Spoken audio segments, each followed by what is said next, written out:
사랑받고 싶다는 마음이 처음 생겨난 순간을 저는 정확히 기억하지 못합니다. 다만 그것이 아주 오래전부터 제 안에 있었다는 사실만은 분명합니다. 누가 가르쳐 주지도 않았고 요구한 적도 없었는데 그 마음은 마치 숨 쉬는 일처럼 자연스럽게 존재하고 있었습니다. 쇼펜하우어의 말처럼 의지는 이유를 묻지 않습니다. 그저 먼저 존재하고 나중에 고통을 낳을 뿐입니다. 저는 어머니를 미워하려고 했던 적이 없습니다. 적어도 처음에는 그렇습니다. 미움은 언제나 결과였지 선택은 아니었습니다. 그보다 먼저 있었던 것은 이해받고 싶다는 조용한 기대였고 그 기대는 말로 꺼내지지 않은 채 마음속에서 자라났습니다. 어린 마음은 요구하지 않습니다. 다만 기다릴 뿐입니다. 언젠가는 돌아올 것이라 믿으면서요. 그러나 기다림에는 기한이 없고 침묵에는 설명이 없습니다. 사랑이 오지 않았다는 사실보다 더 괴로웠던 것은 그것이 왜 오지 않는지 끝내 알 수 없었다는 점이었습니다. 이유 없는 부재는 마음을 불안하게 만들고 그 불안은 점점 스스로를 의심하게 합니다. 내가 부족한가? 내가 잘못된 존재인가? 고통은 그렇게 감정이 아니라 질문의 형태로 시작됩니다. 쇼펜하우어는 말합니다. 인간의 불행은 세계가 잔인해서가 아니라 우리가 기대하기 때문이라고. 저는 그 말을 오래 이해하지 못했습니다. 왜냐하면 기대는 제 잘못이 아니라고 믿고 싶었기 때문입니다. 사랑받고 싶다는 마음은 너무도 자연스러워서 그것이 고통의 씨앗이 될 수 있다는 생각을 차마 받아들일 수 없었습니다. 그래서 저는 오랫동안 감정을 정리하려 했습니다. 미움을 없애려 했고 이해하려 했으며 때로는 용서라는 단어를 입에 올리기도 했습니다. 하지만 그 모든 시도는 또 다른 피로만을 남겼습니다. 감정은 사라지지 않았고 오히려 더 선명해졌습니다. 그때서야 저는 깨닫기 시작했습니다. 문제는 미움이 아니라 여전히 남아있는 기대였다는 사실을요. 이 이야기는 화해를 향해 나아가지 않습니다. 누구를 옳고 그르다고 판단하지도 않습니다. 저는 다만 제 안에서 하나의 마음이 어떻게 태어나고 어떻게 좌절되었으며 그 좌절이 어떤 형태로 굳어졌는지를 정직하게 바라보려 합니다. 이 글은 고백이 아니라 관찰이며 상처의 기록이 아니라 의식의 이동에 대한 서사입니다. 저는 어머니가 싫었습니다. 그러나 그 문장 앞에는 언제나 이 말이 먼저 와야 합니다. 저는 사랑받고 싶었습니다. 그리고 바로 그 지점에서 이 이야기는 시작됩니다. 사랑받고 싶다는 마음이 언제 생겼는지 묻는다면 저는 끝내 정확한 순간을 떠올리지 못합니다. 그 마음은 어느 날 갑자기 생겨난 감정이 아니었기 때문입니다. 그것은 시작이라기보다 이미 그렇게 숨 쉬고 있었던 상태에 가까웠습니다. 저는 오래전부터 그렇게 살고 있었고 다만 그 마음을 의식하지 못했을 뿐입니다. 저는 그 마음을 원한다고 생각해 본 적이 없었습니다. 필요하다고 판단한 적도 없었습니다. 그런데도 이상하게 그것이 채워지지 않는 순간에는 설명할 수 없는 불편함이 남았습니다. 말로 하지 않았는데도 마음은 먼저 움츠러들었고 아무 일도 일어나지 않았는데 괜히 조심스러워졌습니다. 저는 그 변화를 이해하지 못한 채 그 안에 머물러 있었습니다. 어릴 때에 저는 질문하지 않았습니다. 왜 사랑이 필요한지, 왜 그것이 특정한 사람에게서 오기를 바라는지 생각하지 않았습니다. 그저 어머니를 바라보았고 그 시선에는 말 없는 기대가 섞여 있었습니다. 기대는 요구보다 훨씬 조용합니다. 소리를 내지 않기 때문에 오히려 더 깊이 스며듭니다. 저는 아무 말도 하지 않았지만 이미 많은 것을 바라고 있었습니다. 그 마음은 점점 제 행동을 바꾸어 놓았습니다. 눈치를 보게 되었고 말수가 줄었으며 먼저 물러나는 일이 잦아졌습니다. 그때 저는 그것을 신중함이라고 믿었습니다. 참는 것이 옳다고 생각했고 기다리면 언젠가는 돌아올 것이라 여겼습니다. 그러나 지금 돌아보면 그것은 신중함이 아니라 두려움이었습니다. 잃을까 봐 조심한 것이 아니라 애초에 다치지 않으려 피하고 있었던 것입니다. 저는 사랑이 주어지는 것이라고 믿었습니다. 조건 없이, 이유 없이, 존재하기만 하면 받을 수 있는 것이라고 생각했습니다. 그래서 사랑이 오지 않았을 때 저는 세상을 의심하지 않았습니다. 대신 저 자신을 살폈습니다. 내가 부족해서 그런가? 내가 더 잘해야 하나? 그렇게 마음은 바깥으로 향하지 못하고 안쪽으로 접혀 들어갔습니다. 지금에서야 알게 됩니다. 저는 언제나 이유를 알기 전에 먼저 움직이고 있었다는 사실을요. 설명보다 먼저 반응했고 판단보다 먼저 기대했습니다. 사랑받고 싶다는 마음은 생각이 아니라 방향이었고 저는 그 방향을 의심하지 않은 채 오래 걸어왔습니다. 이 장에서 저는 아직 미워하지 않습니다. 실망이라는 말도 어울리지 않습니다. 다만 한쪽으로 기울어진 마음이 있을 뿐입니다. 사랑받고 싶다는 마음은 아직 상처가 아니고 증오도 아닙니다. 그것은 세계를 향해 처음 내민 아주 연약한 마음의 형태입니다. 그리고 저는 그 마음이 언젠가 돌아오지 않을 수도 있다는 사실을 이때는 전혀 알지 못했습니다. 기다림이 길어지면 사람은 그 이유를 찾기 시작합니다. 저는 그 이유를 묻지 않았습니다. 묻는 순간 돌아오지 않을 대답을 듣게 될까 두려웠기 때문입니다. 그래서 저는 침묵을 선택했습니다. 침묵은 상처를 피하는 가장 조용한 방법처럼 보였고 그 선택이 저를 지켜줄 것이라 믿었습니다. 아무 일도 일어나지 않았습니다. 그 사실이 가장 힘들었습니다. 거절은 적어도 형태를 가집니다. 하지만 주지 않아도 된다는 침묵은 아무런 윤곽도 남기지 않습니다. 저는 무엇을 잘못했는지 알 수 없었고 무엇을 고치면 되는지도 몰랐습니다. 설명되지 않은 상태는 마음을 계속 긴장시킵니다. 긴장은 곧 습관이 되었고 저는 그 습관을 정상이라고 착각했습니다.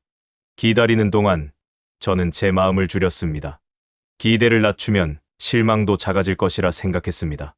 그래서 기쁨을 먼저 접었고 서운함을 말하지 않았으며 필요 이상으로 이해하려 애썼습니다. 이해는 마음을 넓히는 일이라고 배웠지만 그때의 이해는 저를 넓히지 않았습니다. 오히려 저를 더 작게 만들었습니다. 침묵 앞에서 사람은 자신을 해석합니다. 저는 상대를 해석하지 않았습니다. 대신 제 표정을 살폈고 제 말투를 점검했으며 제 태도를 수정했습니다. 사랑이 오지 않는 이유가 제 안에 있다고 믿었기 때문입니다. 그 믿음은 논리적이지 않았지만 편리했습니다. 세상을 탓하는 것보다 저를 고치는 쪽이 통제 가능해 보였기 때문입니다. 그렇게 저는 조금씩 제 감정을 뒤로 밀어냈습니다. 서운함은 미뤄졌고 슬픔은 정리되지 않은 채 쌓였습니다. 표현되지 않은 감정은 사라지지 않습니다. 다만 다른 모습으로 남습니다. 저는 그 사실을 몰랐고 감정을 억누르는 일을 성숙이라고 착각했습니다. 어느 순간부터 저는 말하지 않는 사람이 되었습니다. 말하지 않음으로써 관계를 유지할 수 있다고 믿었고 말하지 않음으로써 버려지지 않을 수 있다고 생각했습니다. 침묵은 선택이었지만 동시에 학습된 반응이었습니다. 한번 익숙해지자 다른 방법을 떠올릴 수 없게 되었습니다. 이 장에서 고통은 아직 분명하지 않습니다. 울지도 않았고 화내지도 않았습니다. 다만 마음이 점점 굳어가고 있었습니다. 기대는 여전히 남아 있었지만 그 기대는 더 이상 밝지 않았습니다. 그것은 확인받지 못한 상태로 오래 머물며 조용히 무게를 늘려가고 있었습니다. 저는 그 침묵이 단순한 부재가 아니라 하나의 메시지였다는 사실을 나중에서야 이해하게 됩니다. 주지 않아도 된다는 판단, 설명하지 않아도 괜찮다는 거리. 그 앞에서 저는 여전히 기다리고 있었고 그 기다림은 이미 저를 다음 단계로 밀어넣고 있었습니다. 어느 순간부터 저는 제 마음이 이전과 같지 않다는 것을 느끼기 시작했습니다. 기다림이 더 이상 조용하지 않았고 침묵이 평온으로 느껴지지 않았습니다. 분명 아무 일도 일어나지 않았는데 마음은 자주 날카로워졌습니다. 그 변화가 무엇인지 처음에는 알아차리지 못했습니다. 저는 여전히 기다리고 있었고 여전히 말을 아끼고 있었기 때문입니다. 겉으로는 아무것도 달라지지 않았습니다. 처음 변한 것은 감정이 아니라 시선이었습니다.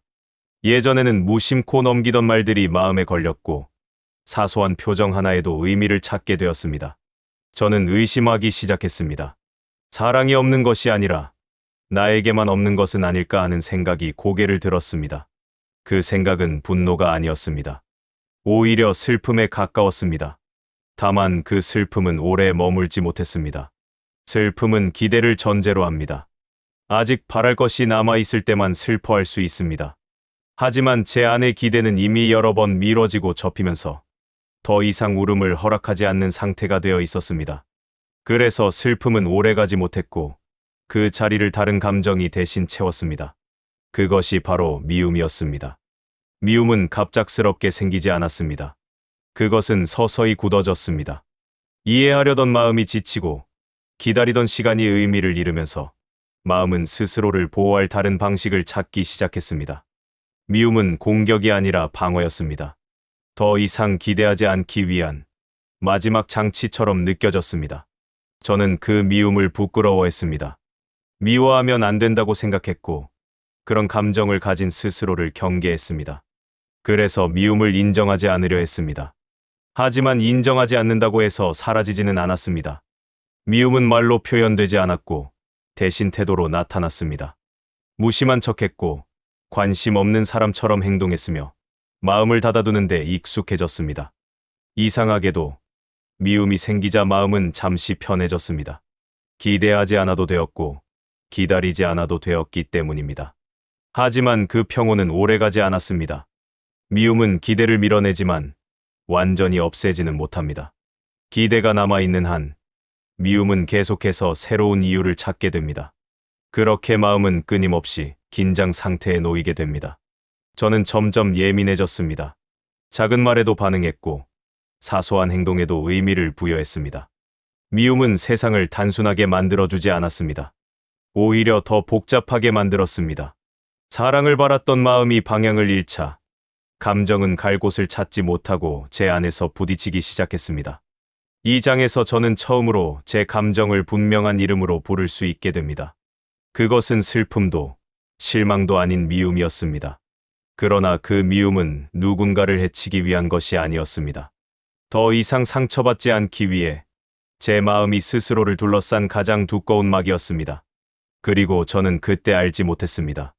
이 미움이 끝이 아니라 오히려 더 깊은 고통의 시작이 될 수 있다는 사실을요. 미움이 생겼다고 해서 제가 그 관계에서 벗어날 수 있었던 것은 아니었습니다.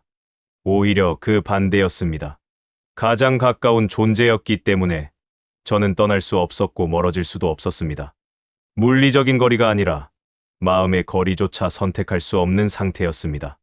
미움은 생겼지만 그 미움을 처리할 방법은 제게 없었습니다. 저는 여전히 같은 공간에 있었고 같은 일상을 반복했습니다.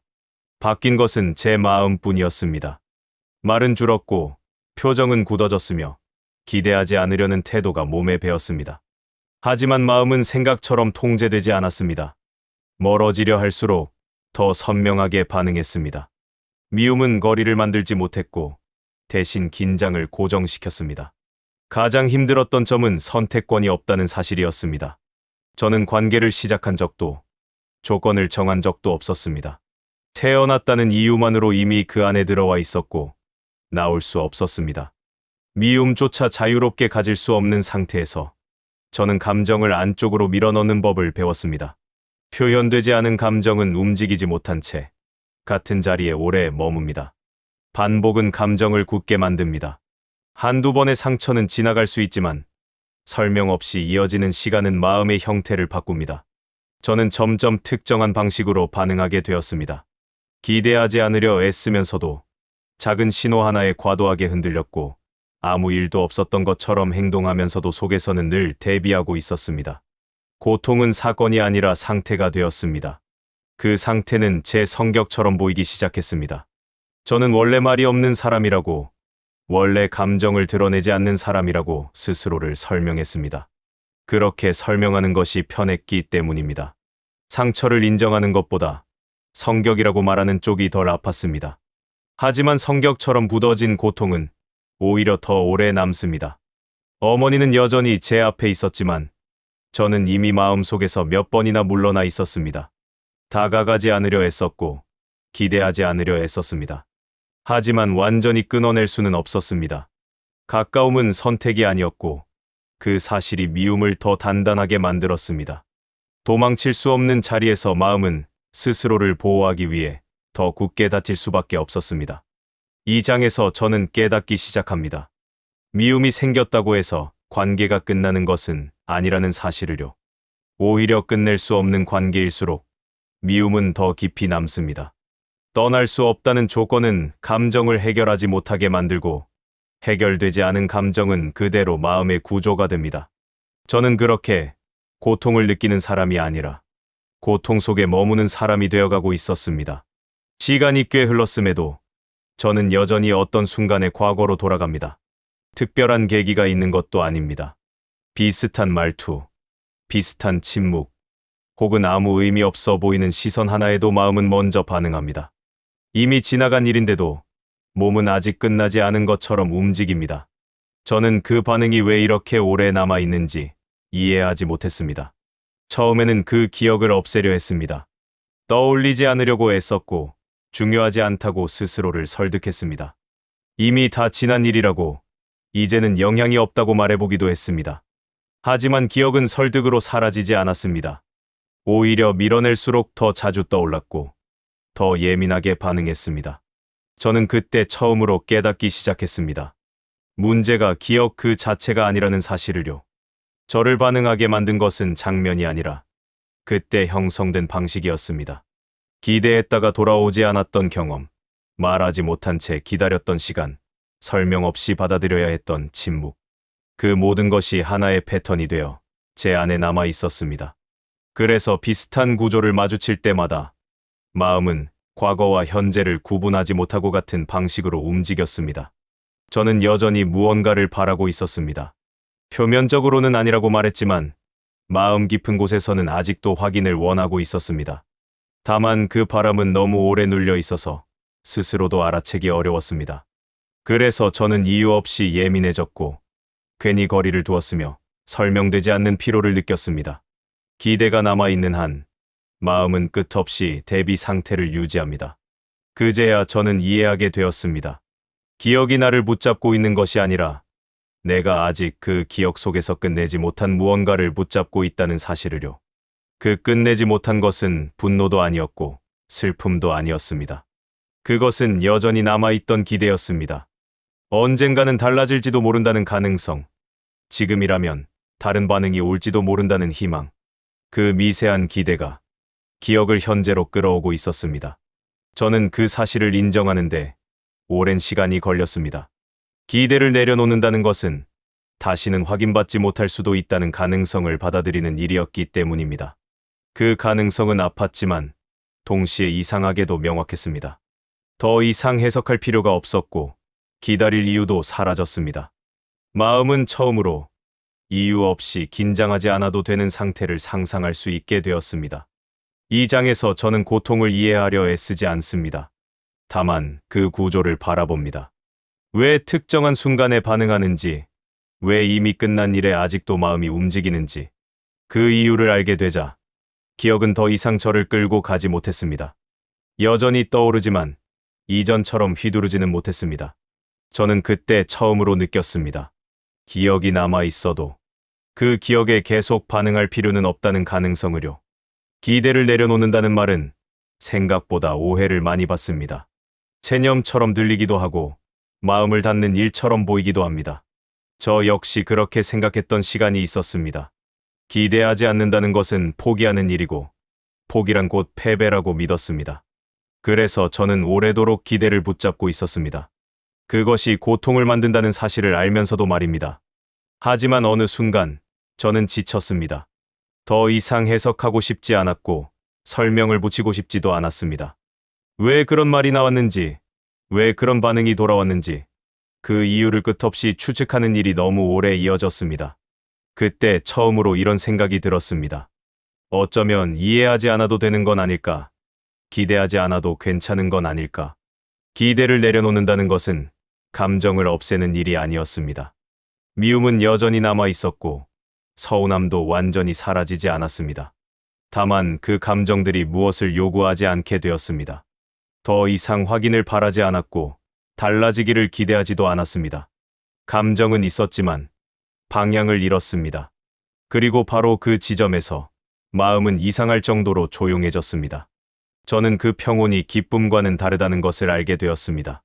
들뜨지 않았고 위로받는 느낌도 아니었습니다. 대신 흔들리지 않았습니다. 어떤 말이 와도, 어떤 침묵이 이어져도 마음은 예전처럼 즉각 반응하지 않았습니다. 상처받지 않아서가 아니라 더 이상 상처를 통해 얻을 것이 없었기 때문입니다. 용서는 필요하지 않았습니다. 이해도 필수는 아니었습니다. 저는 누군가를 긍정하지도 부정하지도 않았습니다. 다만 거리를 두었습니다. 그 거리는 냉정함이 아니라 과도한 기대를 멈춘 자리에서 자연스럽게 생겨난 여백이었습니다. 그 여백 덕분에 저는 처음으로 제 마음을 제 자리로 돌려놓을 수 있었습니다. 기대가 사라지자 미움도 더 이상 저를 움직이지 못했습니다. 미움은 여전히 존재했지만 중심에 있지 않았습니다. 그것은 하나의 감정으로 남았을 뿐 제 선택을 지배하지는 못했습니다. 저는 그 상태를 평온이라고 부르기로 했습니다. 아무것도 느끼지 않는 상태가 아니라 느끼더라도 끌려가지 않는 상태였기 때문입니다. 이 장에서 저는 화해하지 않습니다. 대신 멈춥니다. 더 나아가지도 더 애쓰지도 않습니다. 그 멈춤 속에서 저는 알게 됩니다. 고통은 극복해야 할 대상이 아니라 더 이상 따라가지 않아도 되는 신호였다는 사실을요. 그리고 그 사실을 알게 된 순간 저는 처음으로 제 삶을 제 감정이 아닌 제 의식으로 살아가고 있었습니다. 저는 어머니가 싫었습니다. 이 문장은 여전히 사실입니다. 저는 그 감정을 부정하지 않습니다. 다만 이제는 그 문장이 저를 설명하지도 규정하지도 않습니다. 그것은 제 삶의 한 부분일 뿐 전부는 아니기 때문입니다. 사랑받고 싶었던 마음은 저를 고통으로 데려갔고 그 고통은 저를 오래 붙잡았습니다. 하지만 그 과정을 통해 저는 한 가지를 분명히 알게 되었습니다. 고통은 관계에서 시작되었지만 그 고통을 붙잡고 있었던 것은 제 기대였다는 사실을요. 기대를 내려놓는 순간 세상은 달라지지 않았습니다. 어머니도 변하지 않았고 과거가 지워지지도 않았습니다. 변한 것은 단 하나, 제가 그 모든 것에 반응하는 방식이었습니다. 저는 더 이상 확인을 구하지 않았고 설명을 요구하지도 않았습니다. 그 자리에서 마음은 비로소 조용해졌습니다. 이 이야기는 치유의 기록이 아닙니다. 상처를 덮는 이야기 역시 아닙니다. 다만 한 사람이 자신의 마음을 끝까지 따라가 보았을 때 어디까지 갈 수 있는지에 대한 기록입니다. 미움을 없애지 않아도 평온에 이를 수 있다는 가능성에 대한 이야기입니다. 저는 여전히 많은 것을 느낍니다. 하지만 이제는 그 감정들이 저를 끌고 가지 않습니다. 기대하지 않게 되었을 때 저는 비로소 제 자리에 서게 되었습니다. 그리고 그것으로 이 이야기는 충분합니다. 이 이야기가 끝났을 때 당신의 마음이 조금 덜 애쓰고 있다면 그것으로 충분합니다.